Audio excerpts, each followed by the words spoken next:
کہتے ہیں میں سیاحت کے لیے نکلا تو ملک شام پہنچا تو وہاں پہاڑوں پہ حضرت شیخ اوحد محمد واحد رحمۃ اللہ علیہ عبادت میں مشغول تھے۔ کہتے ہیں ان کے جسم پہ یا ہڈیاں تھیں یا ہڈیوں کے اوپر چمڑا تھا، بس اتنے کمزور تھے۔ جب میں پہنچا تو مجھے کہا حسن کیسی ہے طبیعت؟ پہلے کبھی ملاقات نہیں تھی، آپ نے میرا نام لیا تو میں نے ان سے پوچھا حضرت یہ بتائیں کہ یہ آپ اتنے کمزور کیوں ہو گئے ہیں؟ کہا 30 سال سے ایک غم کھایا جا رہا ہے۔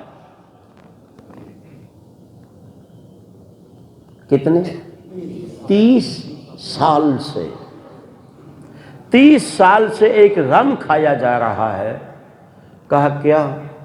کہا میں نماز تو ادا کرتا ہوں، اس نماز کے جو شرائط ہیں وہ بھی مکمل ہیں یا نہیں ہیں؟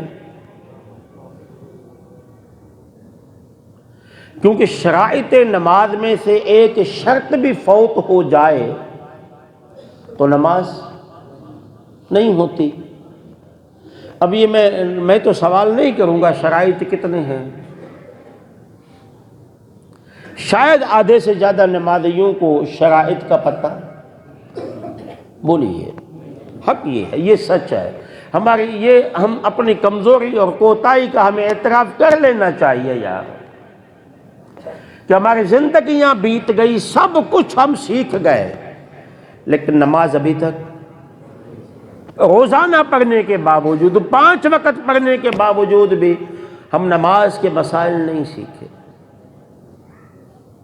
بقیہ سب کچھ ہم سیکھ چکے ہیں، سب کچھ ہمیں آتا ہے، سب کچھ ہمیں معلوم ہے، لیکن ہم نماز نہیں سیکھے۔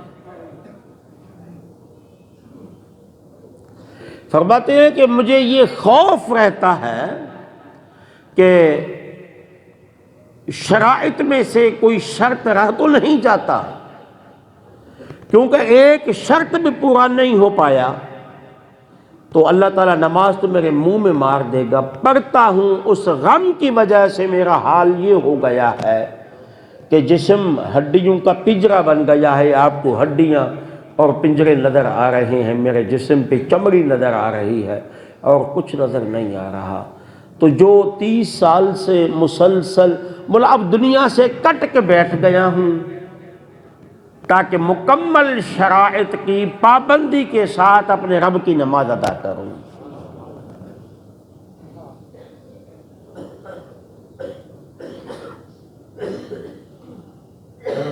اور ایک تو شرائط وہ ہیں جو فقہا بتاتے ہیں، جی کعبے کی طرف منہ ہو، جسم بھی پاک ہو، کپڑے بھی پاک ہوں، وضو بھی کیا ہوا ہو، جس جگہ پہ نماز پڑھیں وہ جگہ بھی پاک ہوں۔ اور ایک وہ شرائط ہیں جو فقہا سے ہٹ کے اولیاء بتاتے ہیں، صوفیہ بتاتے ہیں، جی ان میں سے حضور علیہ الصلوۃ والسلام نے ایمان کے اعلیٰ درجے کی نشانی یہ بتائی تھی، نماز پڑھو تو یہ تصور کرو کہ تم خدا کو دیکھ رہے ہو، حضور قلب کے ساتھ نماز ادا کرنا، کہ پورا توجہ یار کی طرف، رب کی طرف رہے۔ تو یہ جتنے بھی کامل اولیاء تھے ان کی دین سے محبت تھی، پھر محبت کا نتیجہ کیا نکلا؟ جب آپ فوت ہوئے تو آپ کی پیشانی پہ نورانی قلم سے لکھا ہوا تھا حبیب اللہ مات فی حب اللہ، لوگو اللہ کا دوست اللہ کی محبت میں فوت ہو گیا۔ کیا ہمارے دلوں میں اپنے رب سے محبت ہے تو کتنی ہے تو کہاں تک ہے؟ ہم اپنے رب کو دن میں کتنی مرتبہ یاد کرتے ہیں؟ کوئی ایک نعمت ہم پہ کر دے، احسان کر دے، تو ہم زندگی بھر ان کے گن گاتے ہیں۔ جی ابھی یہ آپ کا روڈ بن رہا ہے تو بہت سارے لوگ کہتے ہوں گے یار مہربانی، راستہ بن گیا۔ جس خدا نے اتنی بڑی مہربانیاں کی ہم پہ، نعمتیں کی، کیا ہم ان کی نعمتوں کا شکر ادا کر سکتے ہیں؟ کر نہیں سکتے تو کوشش کی ہے کہ جتنا ہو سکے اتنا کریں۔ بس یہ اتنا تب ہوگا جب اولیاء اللہ کی تعلیمات پہ ہم عمل کرنے کی کوشش کریں۔